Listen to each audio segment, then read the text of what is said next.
Welcome to the Fellaship podcast, a podcast for us, by us. On each episode, we invite a couple other fellas from different social, economic, and professional backgrounds to come on and discuss a variety of topics ranging from relationships to finances, entrepreneurship, social justice, politics, and more. No topic is off limits, and no topic is too controversial. I'm your host, Terry D. Swain, and I'm joined today by a few of the fellas, Mr. James Brown and my brother Chew. So I like to open always with an icebreaker, and that's relevant to the topic. So I'm going to say a word or a phrase, and then I want you to tell me in 30 seconds or less what are the first thoughts that come to your mind. Accountability. What comes to your mind when you hear the word accountability? If somebody approached me with the word accountability and I had to break it down to what I thought about it, the first thing that came up, what am I doing? You know what I mean? What am I doing about everything that I'm doing? Mm-hmm. Am I holding myself accountable? Am I doing it? And I'm normally real self-critical to make sure I can always be better, but accountability is a word that's important in my day. Yeah. You know? All right, cool. Rap music. I think rap music is an expression. It's I'll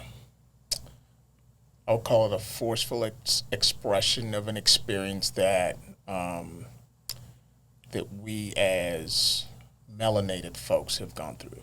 Okay. That's how I would talk about it. Okay. All right. Since I know James does music and has for a long time, he and I actually did music together for a while. I guess I got those tracks. Yeah. So I want to just go ahead and throw that back over to you, and I want to hit you with one more. Yeah. But rap music. Now, it's different for me because it's my life. Mm-hmm. You know what I mean? A lot of times when I write, I don't fabricate. So I've learned in life to always speak truth because somebody else is hearing it. And whether people think so or not, they should be accountable to what comes out of their mouth because you're training people. Yeah. And I always felt that way in rap music. You're training people. I was trained when I listened to rap music to do the things that was being said in this music. So right. I had to start making sure what I spew is pleasantful. You know what I mean? Something that'll help you rather than something that'll harm you. Okay, you know? I like that. Like that's on topic with what we'll be talking tonight. We'll get into that a little bit more. But the last word is parenting. What are your thoughts on what comes to mind? Parenting. Responsibility to pass on good, to foster good, to shepherd the next generation. Make sure that, you're leaving the place better than you met it through your kids or through whoever comes after you. Yeah. Man, we're going to get into that too as well because I have a great philosophy on parenting and how, like you said, things go from one generation to the next generation. So our discussion topic for tonight's episode is the boy versus the man. So in the midst of the ongoing controversy right now surrounding the Grizzlies superstar, basketball player Ja Morant, a post was sent to me by one of my good friends, well, actually one of my cousins. And the caption of it said, if rap music has a 23-year-old, $20 million man ready to lose it all, what do you think it is doing to the kids that have nothing? So my hope is that something will be said tonight that can speak to that and really give a good perspective from both sides, from where the music is coming from and those who are listening to it. So I want to preface this first question that we'll talk from by saying allegedly, I read somewhere that Ja Morant's favorite rapper is NBA YoungBoy. So my first question is, should rap music carry the brunt or the blame for the bad choices that Ja and many of our young black men are making? I wouldn't say that it's totally rap music's fault, but it's a culture we come from, so we're hearing that, and nobody told us, hey, don't listen to what they're saying, it can poison your mind. Right. Nobody's said that to us. Right. We just was like, that's the right thing to do. And there's no censor on the radio when you hear it, on the record. Now, at the same time, to the defense of music, they have been trained to put out this kind of music because that's what sells. Yeah. So now, just remember it's a business, and their excuses, I shouldn't be held accountable about what I say because I'm not a role model. Right.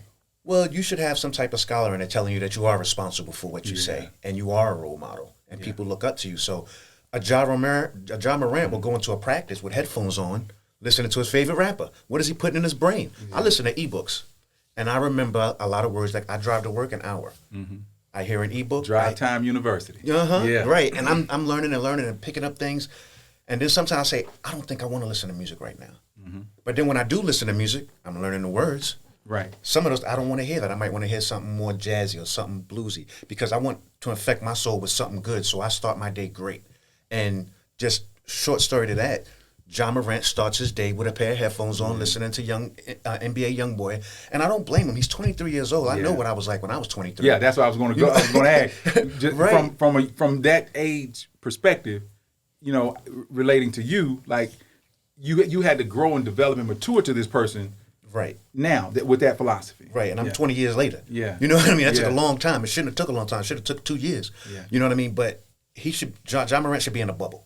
He should be in a box, and somebody should be protecting his mind and putting the right things in it so he can become a whole lot better. But I heard something about him today. He's doing cryptic messages on Twitter. They thought he was going to kill himself because, you know, now he's suspended for like 40 games. Yeah. It's been harsh. And it's like, And we're going to get into that too, man. Like the punishment doesn't fit the crime, but or the offense.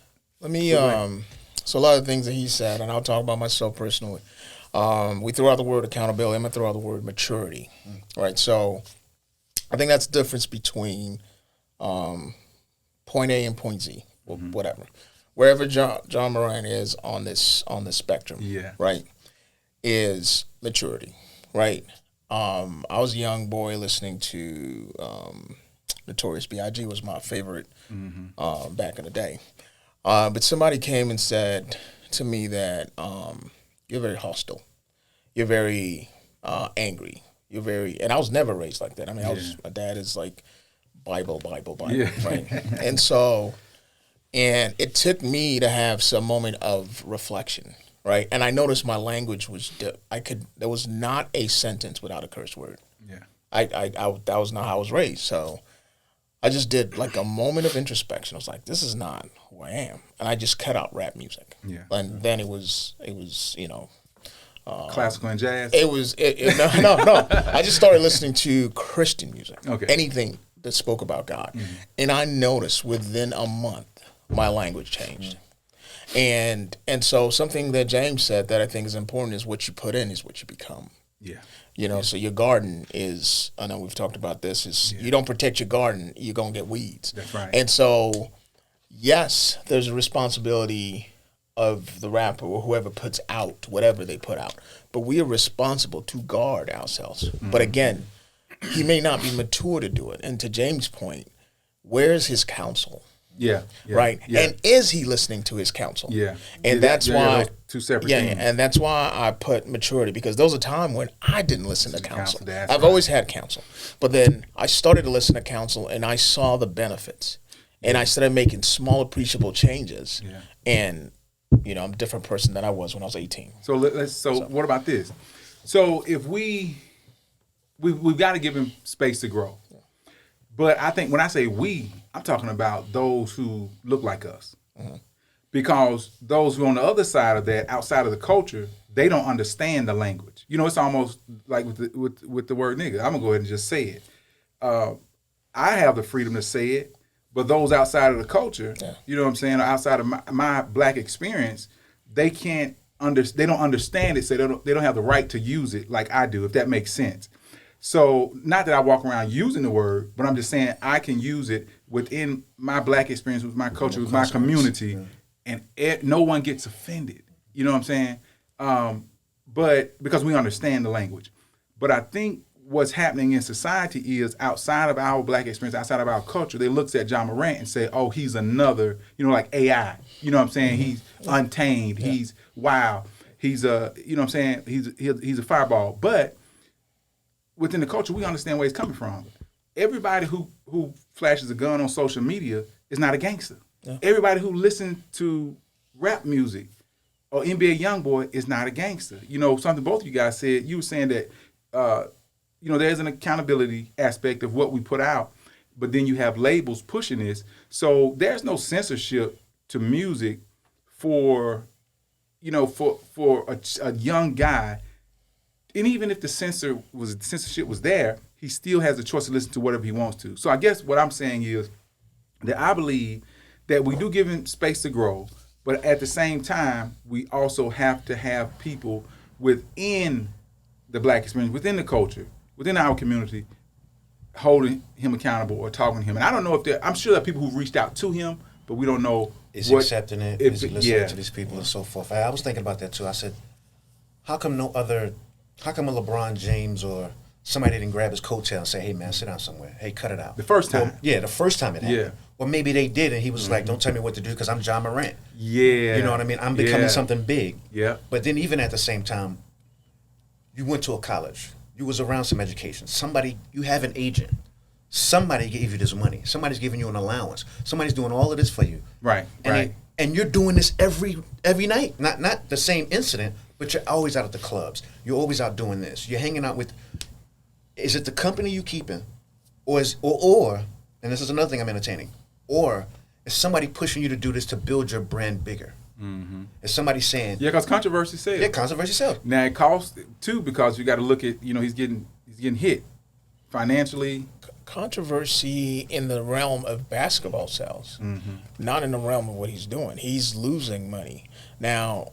James, you're knocking out the park. It is the company we keep. Yeah. Right. I can tell you a time where, what they say, you show me your friends and I'll show you best friends and I'll show you who you are. Yeah. And what it is, and I've told you stories about my son, right? There is a cloud of people, however far they are in your circle, right? They are seeing you do something. Yep. Right? And they're either reflecting you or they're mirroring you or they going away from you.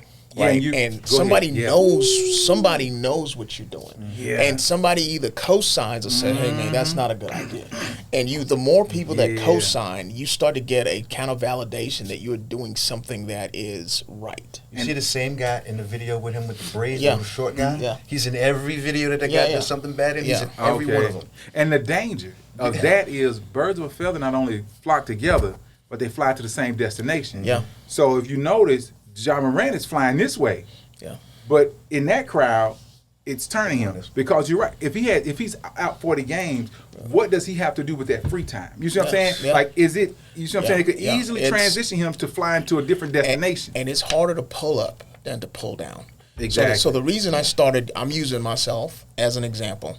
There's a guy. I was in Morehouse College, and so I went to Morehouse College twice. I got kicked out one time and I came back. So I'm the perfect story for what we're talking about here. So I pledged a fraternity. I went buck. I was not going to class. I was doing everything that I wasn't supposed to do.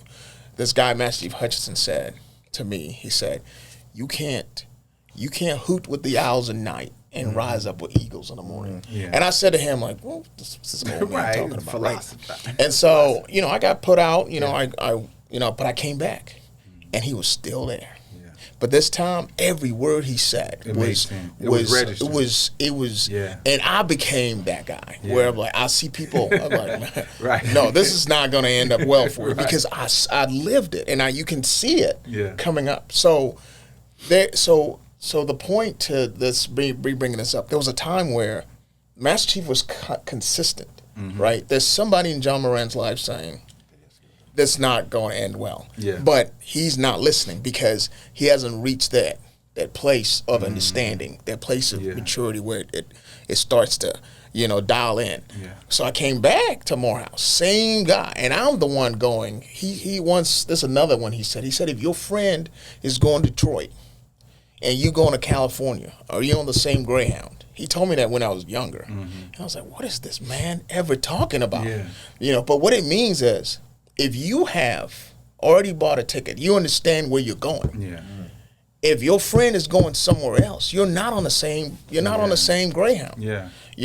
And so first define yourself. What do you want out of life, and go get that thing. Yeah. And so I mean, that's a great point, man. I think we all go through. Well, speaking for myself, and you said your experience, and we have shared experiences, but as young black men, we go through those experiences, and sometimes alone, and sometimes without the hand of guidance or the voice of wisdom there to guide us. But some kind of way, if we live long enough, we eventually find our way. Some kind of way God intervenes in the path.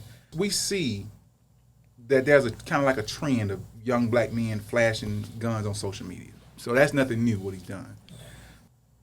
We also see a lot of pictures, especially here in the South, or from I'll just say from a certain party, where we see whites in campaign ads trying to get elected. What's the difference between, job flashing a gun on social media than, these guys showing them in their ads? Or like you saying how Kemp, when he was running for mayor, sitting with the boy and he had the gun in his rifle in his hand. Right. There really is a huge difference. The huge difference starts to be like this. We as black people and black men, black women, everything, we have a habit of following tradition and carrying on the same tradition. Yeah. I don't think life is about doing the same thing over and over again. Yeah. I think life is about evolving. Yeah. So we have to understand that they put a stigma on us.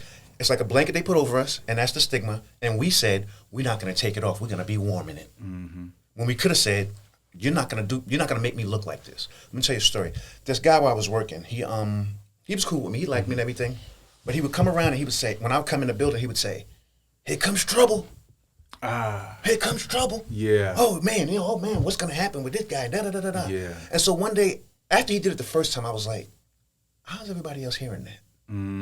Because he's white, he has influence. That's right. So I pulled him to the side one day and I said, I know you don't mean no harm by it, and that's just something everybody does. Wow.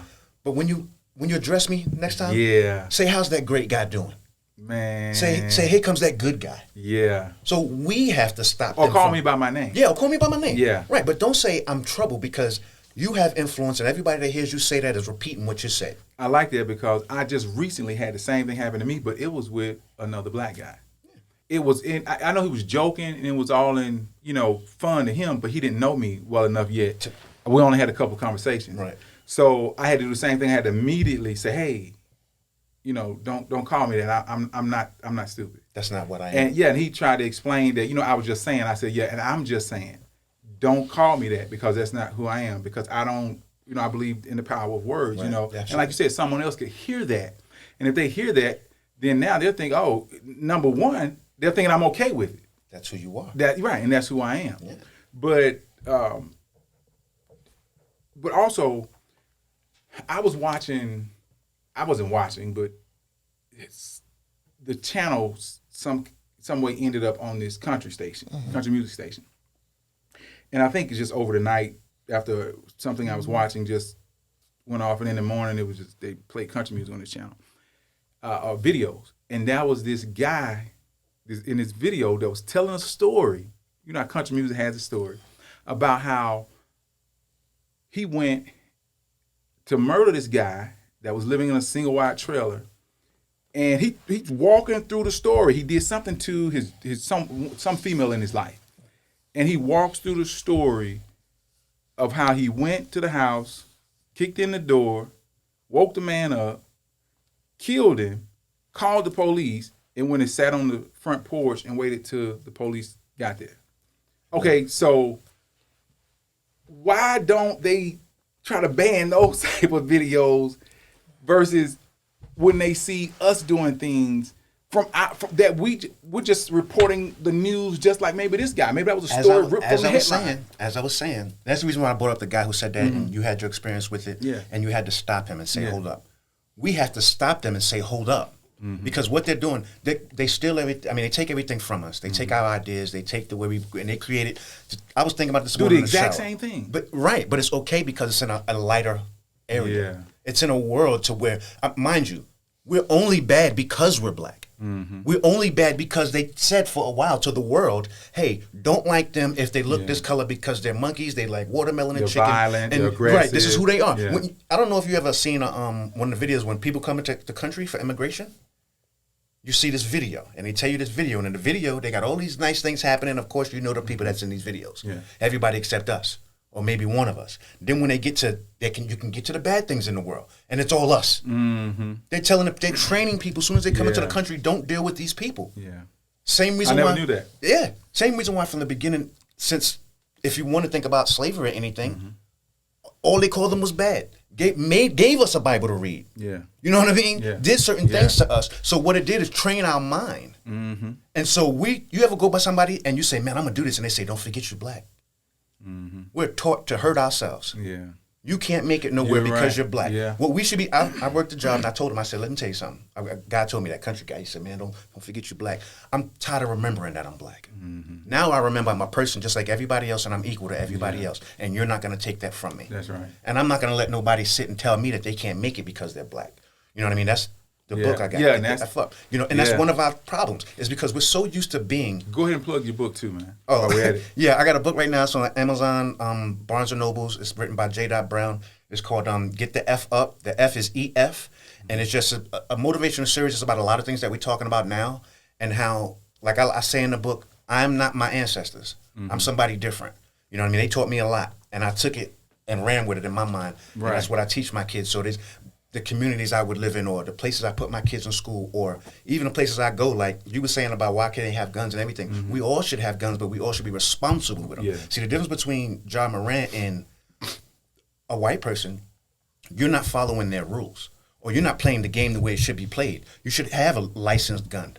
You shouldn't be waving it around because that can make you lose your license and your gun. You should be responsible. So if you wanted to have a gun around and let people know you got it, hey, I'm a responsible gun owner, and these are things that we should do. So let me just throw this in there. So the conservatives who are calling Morant a poor role model are the same ones who call Kyle Rittenhouse and the guy who choked out Joel and Neely they call them heroes. Mm-hmm. So you I'm just saying again, it goes back to the mindset. But do you understand what I'm saying? Yeah. So I mean, you did a lot right there. I mean, these are things that I have had to. So I was military 2 decades, right?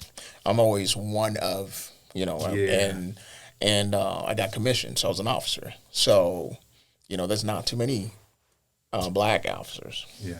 And so what I learned, and a lot of it I picked up from Morehouse was, when I say define yourself is, no matter what, it's the person in power that has the narrative, right? People with the pen write history. But the answer to that in another, I don't know who, I forget my quotes now, but it says you are what you answer to. Yeah. Right. So even in responding to someone that calls you what's not your name, you're empowering that person. Yeah. So you are what you answer to. Right. Meaning that if you call me something that I am not, I don't respond to it. Mm-hmm. Right. So I already negate who or what you're trying to do because I have defined myself, right? So that's something I struggle with that I hold dear to is like I am not what you call me. I am what I define myself as in the morning, what God calls me, and all that, right? Now the narrative is, if people that do psychology they call it inferiority complex, right? They know we are a threat. How do you diminish a threat? You speak less of it, right? That's right. You try to take away the power. But it's in anyone that no one can take away what you are unless you let them. Right? That's really fundamentally what it is. Now, yes, they can harm you, kill you, whatever. Yeah. But there are systemic there are things in place. I'm not trying to but I know what you're saying. But we give power to these forces when we respond to it. Mm-hmm. Now, did John Morant kill anybody? No. Right? A question you asked early on was, why is the punishment? Right? Yeah. So let's go back to America as a whole. We have a gun culture. Second Amendment, we waive this thing. Second Amendment is almost more important than God. Yeah.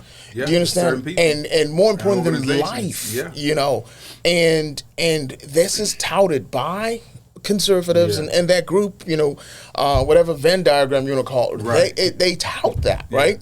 And so a black man waving a gun, he has not committed any crime. He's waving a gun. Why is the NBA? Yeah. I will bet money that some of the NBA owners are NRA. Yeah, so it's a hypocrisy that will continue to pervade. We're bringing attention to this, right?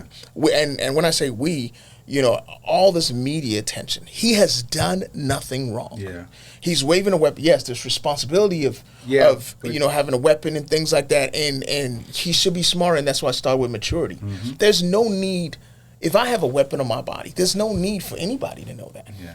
Why are you doing a video to do that? So that's part of that maturity thing, but he has done nothing wrong. Do you know your contract has a clause? NBA contract Yeah, I has was going to say that's the only thing that I didn't know that. How you represent the NBA? Yeah. I didn't That's know why he's in trouble. Okay. It's not the guns. It's not the guns. Well, there's a gun law too that goes along with that. Certain things you cannot have. Then you can't be seen. Almost like if you're on the clock. Okay, Yeah, so you can't whether be you're seen with at the gym so or with away that, from it. so with that knowledge, so we go back to maturity. You know what you signed. Yeah. You know what you agreed to. But then that's the infraction. Yeah. Well, just to jump in just really quick, because what you're saying is, even though that law is there, but guess who it was made for? It was made to keep young black men under control. In check. Yeah. Just like every other law throughout history. So what is the specific NBA So law? the specific, I read it, but I don't want to misquote it, so I'm just going to kind of paraphrase. Yeah. It's like if you work at, you can't be doing anything that represents the NBA. Say for instance, they were in the playoffs at the time. Yeah. He may have been traveling from one state to another state because he was out of the state. He wasn't even there the second time, I think, if I'm correct. But if you're even traveling from one place to another place to play an NBA game, you can't. I think you can't be in possession. So then Get caught with it. Then here's my thing, right? So again, prior military, there's so many, your mustache length, your fingernail. Yeah. There's You think rules John that. Morant read all of that? So that's a maturity thing. Yeah. If you signed a contract Whether you sign that it I'm or paying, not, that's still. yeah, you signed a contract. You're held to that contract. You are. And every letter of the law, I would go by that, and that's part of the maturity thing. Yeah. If you don't want to make $50 million a year and work at Kroger, I'm sure Kroger doesn't have that law. And nothing's wrong working at Kroger. No, I'm not. I'm just saying. But on the totem pole Of pay to spend. That's right. Yeah, a Kroger bag boy. You can be that or be an NBA player. You choose. Yeah. He has the ability to play, and he signed a contract. So in that vein of thought, I'll say, hey, read your contract. Yeah. And that's how I would address that. I was watching Charles Barkley and Shaquille O'Neal talk about this. And Shaquille O'Neal was like, he don't have nothing else to say about him. But Charles Barkley said, look, I'm from the country. I'm a conservative. I believe in guns, but you'll never see me with one in here. Right. Because I know what my contract says. And I was just like, and what it is, somebody in that man's corner is not, he got a lot of yes men in his corner. He don't have people that's like, Obviously. hey, cut it out. Hey, because his parents ain't even calling him saying nothing because they probably happy they got an $8 million house or something like that. You know what I mean? And that's. But they should be wanting to protect it. But that's a segue. People don't think like that. Yeah, but They think it's here today and it's gonna stay. Yeah. A lot of people don't think, yo, I worked and earned this check. I need to come back next week and earn another one. Yeah. They don't think that. Yeah. They think, I got it. Let me blow it. And I'm mad at everybody because I don't have it no more. And then Ja, he'll take care of it when he gets next. Next. Amen. But so I read that Ja was raised in a 2-parent middle class home. Yeah. I read his father, but one thing his father never did and never does is tell him that he's proud of him, regardless of what his accomplishments are. But instead he calls him trash, overrated, and tells him that he sucks. And even after he's done had a spectacular game, he'll still say that you're trash. Now I understand the coaching psychology behind that, but at the same time, I believe it has to be balanced. But so negative words from a father, regardless of the intent, I believe will damage a child's emotional intelligence. Facts. And one of the greatest factors in emotional intelligence I found out is this: self-regulation. The ability to control impulses and moods and to think before acting. If my father, the guy who has the most influence to speak into my life, always speaks negative of me, no matter what I accomplish, no matter how well I do, then emotionally and psychologically, that's going to tear down my emotional intelligence and how I do self-regulate and how I respond. But what do you guys think about that? His dad wasn't a role in his life. And when he was there, he was like, you're a loser. You're not good enough. I said, yeah, you scored 50 points, but you suck. You know, then that's like, he's never going to be proud of me. And I only play ball to make him proud of me. Let me go down a bad path. And that happens a lot. You know, and it happens a lot, but that's not this situation. You had this man, they may not have said it on the interview, but there's no way in the world he was with that man every day. He's 23 years old. For 23 years, that man ain't never told him he loved him. He may have said he's not good enough. Work harder. Right. But that's what got Ja Morant to be who Ja Morant is. So he couldn't have been sensitive to it. Like, he couldn't have been hurt. His feelings wasn't hurt. At some point, he would have snapped, or he wouldn't have made it to the NBA. And I guarantee you, when he made it to the NBA, his dad was right by his side. Yep, let's get that check. You know what I mean? Happy, or even proud that his son could even get there. So he may be the type of father that is not to, like recently, me and my daughter just had a conversation. I've been raising my daughter since she was born, 17 years old, just me and her, right? And I'm always on her. Yeah. I'm always on her. Baby, I know how this world is. I'm giving you the information. Use it, use it, use it. And I'm giving it to her, and you know what I'm not saying? Good job. Not enough. And what she did to me recently, she's 17, ready to be 18, she said, Dad, you're never proud of me. You always got to be down on me on everything I do. Wow, and it's not true. It's just what she perceives. Right. And after she told me, I was like, man, whatever. And then I was like, oh, shoot. Maybe she's right.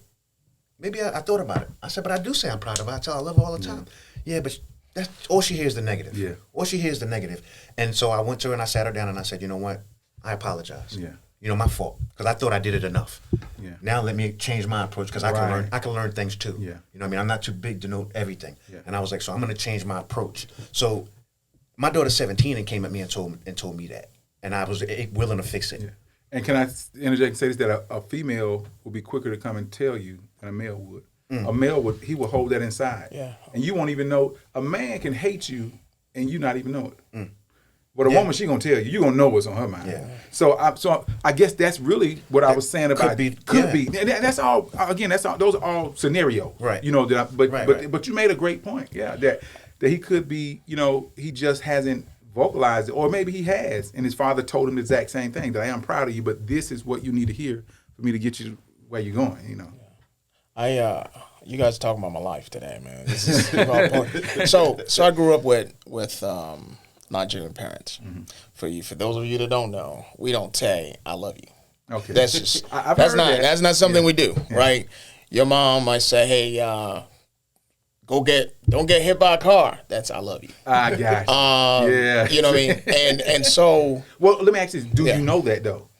No, I didn't. So you didn't. Okay. So for me, this conversation is new to me. Like in the last 10 years, 5 years with my own kids, it's normal. I didn't feel any type of way. I just knew this man went and made money, provided this roof. They pay my school fees. You know, we hugging. That was nothing. Even till today, my 80-year-old dad, if I go in for a hug, he doesn't open palm. He'll pound me in the back or something. It's very uneasy for him, right? So I say that to say the way you raise your kids, right? You do the best you can, right? Culture and American. So I have the privilege to have grown up in Nigeria, in America. So it is 180 degrees out from how I grew up and how I'm raising my sons. I had that conversation with my youngest, right? So my boys has always been tough love. I ain't got time for it. Mom could cuddle them, but and they thought I hated them, until recently. I think that's why my oldest is acting up, but my youngest, one time I was talking to him, I was like, yeah. He was like, you can't even look at me. I was like, what are you talking about? And he drawn out, he almost said some words like, don't let me come over, you know what I mean? But I had to, and so I had that moment where I had to think about it, right? And in this, the journey I went through last year, one thing that I learned is that everybody needs love. Everybody. And the person who needs it the most? Yeah. But we have to receive it in the way we understand it. That's right. You see what I'm saying? And I can love you. So for me, where did I learn from my dad? Right. I from went the on way that you were taught. Yeah, That's what you did. Yeah, I went on deployments. I took on crazy assignments so that they can go to the best school, they can live roof over head. That to me, when I'm facing a missile, I'm not coming home. Yeah. To me, that was love. Yeah. That's not love to them. No. They don't understand any of that. Right. And so my son said, "You don't even tell me you're proud of me." I'm like, he said, "You don't even love me." And I think about all the stuff I don't built in the rooms and I gave to them, and in my mind. But I had, but I had to hear what does love mean to them, right? It's just he just wants to talk and me to be interested in the things he's interested in. Come on, and there we go. And I was like, but I had to pull back and be like, "No, I love you," but he's like, "No, you don't." But I had to look at it from my point of view because sometimes I don't feel loved, but because you don't know how I want to receive love. And I was like, wow. And it clicked. Yeah. And so now everyone in my house, with love language, and I had to go learn all those things. Right. And that's when it started, for us. So with the Morant issue, it might be that where it's an acting out, right? Yeah. Where you never felt like you were like, so when I say acting out, attention, any kind of attention. Yeah. Any kind of attention to say look right. at me. And to say, and approval, even if it's the wrong attention. Yeah. Even if it's the wrong thing that you're doing. Yeah, you're doing attention. Sometimes it's a cry out. It's a cry out to say, like my son was, he was in all these IB programs and all that. He just started failing. Yeah, purposely. Purposely. Yeah. Because, in my opinion, in my assessment, it would get your attention. Yeah, and because that's the only thing. I'm like, man, what your grades, man? Get the grades. And so I'll just be like, hey, man, how was school? And now I don't even stress about grades. Man. He graduated. He's finished all his high school courses in 11th grade. Yeah. He's about to take college classes in his 12th grade. And you know what he saw? My daughter's doing dual enrollment right now. Yeah, she's doing dual enrollment right now. He saw passion. He saw emotions. You know what I'm saying? That's what they'll be looking for. And like you said, the attention gets those emotions, even though it's not the emotion that he wants. It's one that, you know what I'm saying, it can still translate as he's showing some concern. And I've gone through it too with both of my children. But and that's the difference. When I didn't have, my father died when I was graduating from high school. And so I remember a negative switch flipped after that.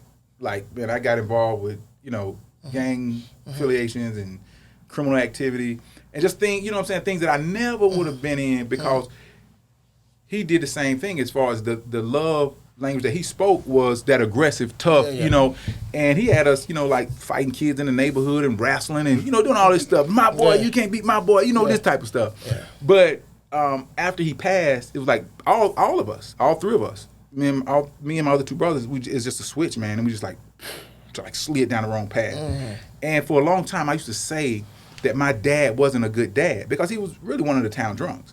But he was active in our lives. He would always come pick us up. He'd always come do things with us. You know what I'm saying? He would always give us money. Yeah. He would buy us things if we needed it. So he was always active, but I didn't see that because I wasn't translating that again as love. That's not how you receive love. Yeah.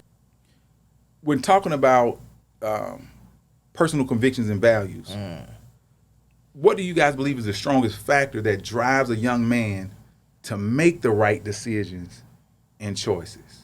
That's true. I don't know if I ever made the right decision. I just made them, but you learn from them, Yeah. But in doing that, you start to see stuff, And one thing I always go back on, and I say, and I don't never want to change my life, but if I could have got things different, I always try to figure out how things could have went different for me. I'm not upset where I'm at in my life. I'm actually very happy. I overcame a lot of things, but I always be like, I wish my uncle would have came to me and said, hey, let me show you how to do this.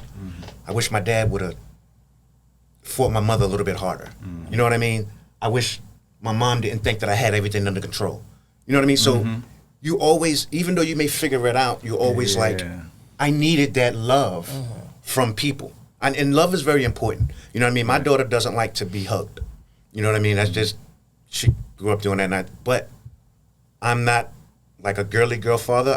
And she doesn't have a mother for real. You know what I mean? So it's always me and her. Yeah. You know, so when I go to my daughter and give her a hug, she's like, because she acts like me. Because I learned we argued one time and she said, "Where do you think I get it from?" And I was like, "Get what?" Her attitude, her temper, everything she does. Yeah. She's not listening to what I say. She's watching what I do. Yeah. So she's paying attention to what I do. So I but if I would have had more people in my life saying, "Hey, Jay, you can go to school. It's okay to go to school and get good grades. It's okay." Yeah, we got to make smart sexy again. Yeah, you know what I'm saying? Yeah, that was a time where it was cool to be smart. Yeah, but when you don't have the people around saying that, it's okay. You're looking for somebody to tell you it's okay at a young age. It's okay. We're training people all the time. We're planting seeds every day, and seeds grow. What do we think? We made up 70% water. We watering them seeds. Our brain is watering them seeds, and they growing, and then we become that. And then we got to find our way to back ourselves out of what we became that we didn't want to be. And you got everybody trying to pry you back and pull you back and say, "Oh, you can be better than this," and they mad at you and disappointed, but they don't understand they've been planting seeds for a long time that begin to harvest. You know what I mean? And now they're here. And you think you're going to stop growing corn?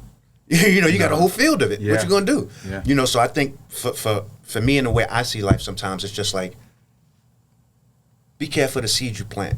You know what I mean? Because you're always planting seeds.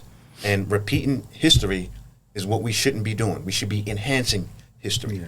What we did before, we shouldn't be doing tomorrow. That's why I'm always on a journey of constant improvement every day. I got to improve who I was yesterday. I got to think better than what I was yesterday because I'm not a perfect person. So because I know that. You're in competition with yourself. I'm nobody else. Yeah, to beat the guy you were yesterday. That's it. Because I have to. And when I do that, my daughter looks at me and she's like, okay. That's why I was able to say, "Hey, you know what? I'm sorry, my bad. Yeah. My bad, I wasn't thinking. I didn't remember, I'm not good at this. But it didn't come with a manual. If it did, I would have read it and I would have aced the test. But it didn't. Being a parent didn't come with a manual, and I didn't think somebody was going to stick a child in my lap and say I'm out. Yeah. You know what I mean? And so, a lot of stuff I think we need to do is always a self-reflection, and then when we self-reflect, we're able to help the next. You know what I mean? Yeah. And you know, I think to answer that question again, I'm getting pages out of my book in my life. So when I got kicked out of Morehouse, right? So to answer the question, I think failure for me. Learning from your past experiences. Yeah, but I had to, I had all the warnings. Like, I can tell you in every failure, I have 4 steps. I can tell you where I got the turn left signal, turn now, and I didn't, right? And so failure kind of engraved that decision. And it's more lasting than somebody telling me, right? And where I've been fortunate, I thank God, is that I haven't failed to the point where I died or was detrimental. Thank God, yeah. Yeah. So when I got kicked out of Morehouse, I came up with these 4 tenets. It's like, know yourself, know where you are, know where you're going, be better than yesterday. When you said that, I was like, man, you reading out of my. So those 4 things, right? So iterative, right? You don't know what you're gonna do till you're put in that situation. That's right. Right? So when you make a decision, right, even with our kids, right, every decision we've made with our kids, we think it's the right decision. Yeah. Today. Yeah. 10 years from now, you'll be like, oof, Lord. Right? So we don't know. Oh, my God. We don't know what decisions we're making today that are going to be fruitful tomorrow. That's right. Right? All we have that informs us is, they call it gut feeling, whatever, but it's really a response to your environment, failures that you've had, right? If you've had an accident, you speeding at 80, you're going to be a little speed shy. Yeah. Or, you know what I mean? Yeah. So when I went back to Morehouse the second time, right? I'm telling you, it's almost like God was playing a game with me. Everything that was before me, the first time was before me the second time. Now I was married and I had my Alex with me. And frat brothers, the same frat brothers that were there the first time were still there. Yeah. So, hey, man, let's go on this road trip. I was like, listen, I said the devil is a liar, right? Where I wasn't studying, I was in the library till 12 midnight. You know what I mean? So failure for me kind of directs, but I don't know what I don't know. Yeah. So it only directs something that I've seen before. And when I say know thyself, right, it's a catchphrase, but you don't know what you're gonna do. like you said, a guy called you a name or a guy called you a name. Until he called you that, or until you had an experience, a stimulus that responded to that, you didn't know what you were going to do with that. Yeah. Right? So decisions that for me is just, it's the fear, and then fear of failure, right? I don't try to say, and I know you mentioned it, I don't try to say I'm going to fail. Yeah. But I know what failure felt like. Yeah. Like when I got kicked out of Morehouse, I lost my a full ride. I got sent back to the military. I got demoted. It was, I mean, it was 3 years of hell. I worked so hard. I mean, it got to the point where the captain told me to put another package in. That's, I mean, I was determined not to be this person. Yeah. So for me, failure has been like the pivotal, the strongest thing, right? But failure of what? Failure of, I'm afraid of failure. Yeah. And that kind of directs. It's a kind of like a negative way of looking at it, but the pain of failure. Yeah. It's something I don't want to experience. Right. You know. So. And that's a great driving factor. I think that's with all of us. If we're in the mindset to learn from the failure. Yeah. I had this thought that when I looked at, a boy and his characteristics and a man and his characteristics, which I won't go through all of that, but the only difference was, really the biggest difference was that it was responsibility. The boy can make a mess and leave it there and keep going and not even think about the mess that he's made. I mean, i.e., he may have a child. He can leave to be raised by the mother or whoever. He can go on about his life. But a man will either, number one, make a mess and he'll stop and clean it up, or he'll come upon the mess and say, somebody needs to do something about that. And he thinks to himself, I might as well since I'm here. So those are the biggest difference. And responsibility, when I kind of broke the word down, is just the ability to respond. And most boys are not mature enough to respond or be or accountable to the thought just triggering in their mind to say, I made this mess, and there's a possibility that it's going to inconvenience me if I leave it here. That there's a possibility that someone else may come along and my mess may trip them up. So they're not responding. Now they may think about it. Dang, I need to clean my room up. Dang, I made that mess in the kitchen. I didn't clean up behind myself. Or I made this bad decision. Or whatever the case may be. But a man is mature enough in his thinking to respond to situations at the time that he sees it, that something needs to be done. And I think that that's really the biggest difference between a boy and a man. And it's possible that Ja Morant just hadn't gotten to the point where he's responding properly to the messes that he's making. Yeah, I totally agree with you. Just to piggyback off what you're saying, when you said boy versus man, and I said to myself when I first heard the topic, I said there's really no difference except for the fact that a man has to take responsibility. That's it. I still play my PlayStation 5. But when I play my PlayStation 5? Come on. When I'm sitting at home and I have nothing, and everything is done. After I done went to work and hustled, and I'm off work, and everything's clean, the grass is cut, the yard is done. That's right. The kids are at school, they done went to work, I done fixed their cars, everything's good, then I can sit down and say, let me have a little fun. Yep.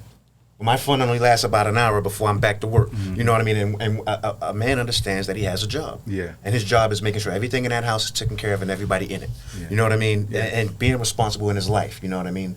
So for that's what I thought when I said it. I said, because I think, what it says in the Bible somewhere, when I was a child, I acted as a child, but when I grew up, I put away my childish things. That's right. I used to think that I shouldn't play basketball no more and I shouldn't play video games. No. And that's what I used to thought. And then as I grew up, I said, that was a metaphor. That's right. My childish things was my actions. That's right. The way I responded to things, or the things that I did. That's right. I was supposed to leave that alone. Yeah. I wasn't supposed to go keep dibbling and dabbling in that. I was supposed to say, I'm a man The childish thing was doing it all day long and wasting your time when you're not able to accomplish anything. Right. I don't accomplish anything. I don't make no money, but I'm still sitting there playing the same game that's going to be here tomorrow. Mm-hmm. You know what I mean? So that's what I become. That's what when people call adults, you're being childish. That's exactly it. Yep. And when an adult don't get the fact that they're being childish, they come on, let's sit down and talk a little bit. Yeah. You know what I mean? Yeah. But other than that, that's where a boy and a man is not much different besides the fact that what they comprehend and what they do about it. I That's totally agree it. with you. Yeah. Yeah. We've talked about this. I think on the last podcast was I deal with this thing about relativity. I grew up in Nigeria, and I've had time here too. And the definition of a man is different. In places, right? Yeah. So it's like what. So as I pondered this, that's why I came up with maturity, right? Okay. And we talked about responsibility, accountability. Mm-hmm. I think that is the discernible difference is that a boy has the privilege to not be accountable. He has the leeway to not be responsible until because it's not an age factor. It can't be an age factor because we know we have an example. Until the consequences are able to be unleashed upon him. Yeah. Also, ownership of the consequences. Yeah. Right. So I can be a man and not understand the consequence of my actions. That's right. Or be accountable or be responsible. So you can continue to get those same results. You keep learning but the same. But you're not taking ownership, right? So that's why maturity for me is because I can make an error. I can have a kid. I didn't unplanned or whatever, and I'm like, am I, Yeah, it ain't mine. Or like in Minister Society.